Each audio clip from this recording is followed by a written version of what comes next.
ஓம் சாந்தி. அவ்யக்த சமிக்ஞை 20 பிப்ரவரி 2024। आपके चेहरे पर एक तो सदा रूहानियत की मुस्कुराहट हो, दूसरा मुख में सदा मधुरता। குழந்தைகளே, உங்களுடைய முகத்தில் சதா ஆன்மீக தன்மையினுடைய புன்னகை இருக்கட்டும். இரண்டாவது, வாயில் சதா இனிமையான சொற்கள் இருக்கட்டும்.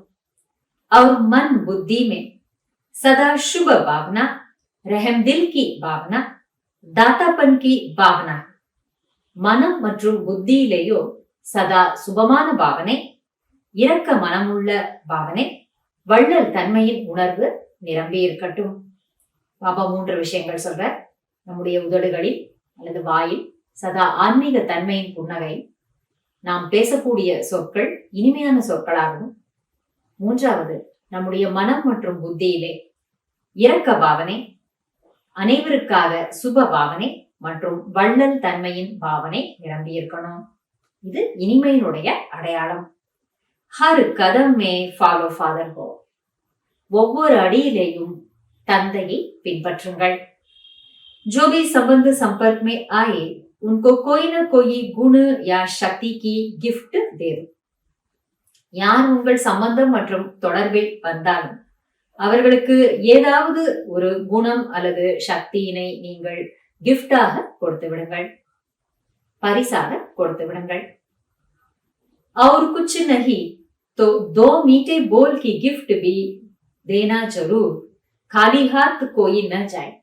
வேற எந்த பரிசு பொருளும் உங்களிடம் கொடுப்பதற்கு இல்லை என்றாலும் பரவாயில்லை, குறைந்தபட்சம் 2 இனிமையான சொற்களையாவது அவர்களுக்கு நீங்கள் பரிசாக கொடுங்கள். வெறும் கையுடன் யாரையும் அனுப்பிவிட வேண்டாம்.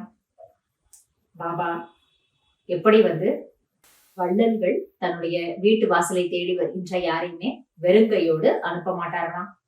அவர்களுக்கே ஒரு காலத்துல பிரச்சனையாக இருந்தால் கூட எப்படியாவது எதையாவது கொடுத்துதான் அனுப்புவாங்களாம்.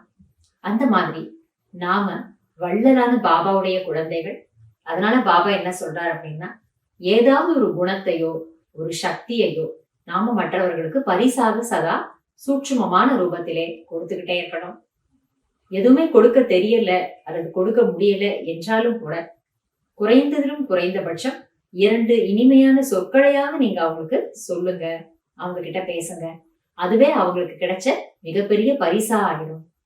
ஏனென்றால் எவ்வளவோ ஒரு துக்கத்திலேயோ சோர்வுலையோ நம்பிக்கை இழந்தோ வருவாங்க. அந்த மாதிரி இருக்கிறவங்களுக்கு 2 இனிமையான சொற்களை நம்ம சொன்னாலே அது கடவுள் கொடுத்த பரிசாக அவங்க நினைச்சுப்பாங்க. அது அவங்களுடைய வாழ்க்கையில மிகப்பெரிய ஒரு நல்ல காரியத்தை செய்ய வைக்கும். அதனால அந்த பரிசையாவது நீங்க மற்றவர்களுக்கு கொடுங்கன்னு பாபா நமக்கு இன்னைக்கு சொல்லி கொடுக்குறாரு. நன்றி பாபா. ஓம் சாந்தி.